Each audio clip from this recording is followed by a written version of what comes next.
दोस्तों, स्कूटी का oil seat अगर ख़राब हो जाता है तो बहुत ही ज़्यादा दिक्कत हमें हो जाती है। जब भी हम कहीं ट्रैवलिंग पर निकलते हैं या फिर कहीं दूर अपने दोस्त के पास कहीं भी हम निकलते हैं और अचानक से हमें समझ में आता है कि हमारा ऑयल सीट ख़राब हो गया है, तो बहुत ज़्यादा दिक्कत का सामना हमें करना पड़ता है। तो इस समय हमें क्या करना चाहिए? हम आसानी से अपने घर पर भी इसे चेंज कर सकते हैं, लेकिन बहुत सारे लोगों को इसे चेंज करना आसान नहीं रहेगा। तो आप जल्दी से जल्दी अपने जो नज़दीकी जो शॉप रहेगा, जो भी पंक्चर वगैरह बनाते हैं, उनके पास जाके आप ये बनवा सकते हैं। लेकिन एक एक जो चीज़ है उसका आपको खास ध्यान रखना है।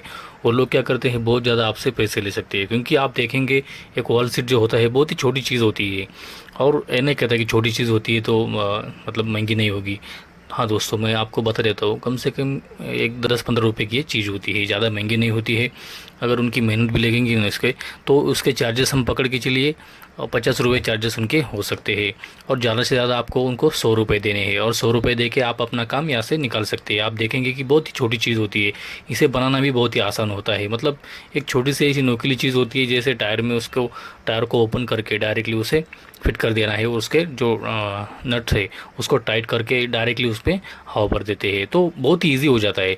जो पहले के जो ट्यूब्स आते थे, ट्यूब वाले टायर होते थे, तो उस समय क्या होता था, अगर उनका ऑयल सीट अगर ख़राब हो जाता था तो उसे बनाने में बहुत ज़्यादा दिक्कत का सामना करना पड़ता था, क्योंकि उसे हीटिंग मशीन पे रखना पड़ता था। उसके बाद कई कई बार ऐसा हो जाता था कि गाड़ी हमारी धूप में अगर खड़ी रही थी, तो धूप में खड़ी रहने की वजह से ऑयल सीट ऑटोमेटिकली रिमूव हो जाता था, तब भी वो हवा निकल जाती थी। दोस्तों, यहाँ पे देखेंगे आप, जो फोम वगैरह लगा रहे हैं, जो भैया है पंक्चर वगैरह बनाते हैं, जो हमारे नज़दीक रहते हैं, तो उन्होंने अच्छे से वॉल सीट बना दिया है। तो आप देखेंगे कि फोम किस तरह से लगाया जाता है। आप अपने घर पर भी इसे कर सकते हैं। फोम लगाने के बाद आपको डायरेक्टली उसमें टायर में हवा भर देनी है, तो आपको समझ में आएगा कि कहाँ से हवा पास हो रही है। मतलब टायर के अंदर से अगर कहीं लीकेज है, पंक्चर है, तो ऑटोमेटिकली वहाँ पे बबल्स आपको दिखाई देंगे। तो ये बहुत ही आसान चीज़ होती है। हम क्या करते हैं, अक्सर इग्नोर कर देते हैं, गाड़ी पंक्चर पे लगा देते हैं और कहीं दूर जाके बैठ जाती है। फिर हम कहते हैं कि भाई हम शाम को आ जाएंगे, सुबह आ जाएंगे। तो पंक्चर वाले क्या करते हैं, दो की जगह 4-5 पंक्चर, या फिर अगर थोड़ी भी अगर दिक्कत है टायर में, तो वो डबल टिबल कर देते हैं। तो आपको इस बात से सतर्क रहना चाहिए। जो अपनी गाड़ियाँ हैं, अपनी कार्स रहेंगी, मोटरसाइकिल्स रहेगी, स्कूटी रहेगी, तो उनको आपको खास ध्यान रखना है। और ध्यान इस तरह से रखना है कि ज़्यादा पैसे आपके ना जाए, और कम से कम पैसे में आप अच्छी तरह से उसकी जो मरम्मत है वो कर सके। दोस्तों, गाड़ियाँ होती है तो टायर पंक्चर वगैरह होना ही होना है। ये चीज़ तो मतलब जो ट्यूबलेस टायर है, तो उसमें चीज़ें बहुत ही ज़्यादा कम हो जाती है।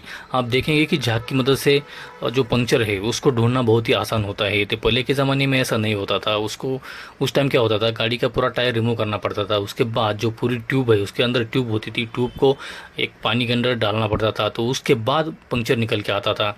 अभी आप देखेंगे कि मतलब एक छोटी सी चीज़ है, उसको बिठा दिया, या फिर अगर टायर का पंक्चर भी हो तो वो भी आसानी से वो बना लेते हैं। उसको ज़्यादा दिक्कत का सामना नहीं करना पड़ता, नहीं पड़ता है। तो ये बहुत ही आसान चीज़ होती है। तो देखिए, आप इसको काट के इस तरह से लिया है, आप देखेंगे कि बहुत ही छोटी चीज़ है ये, लेकिन बहुत ही मायने रखती है टायर में।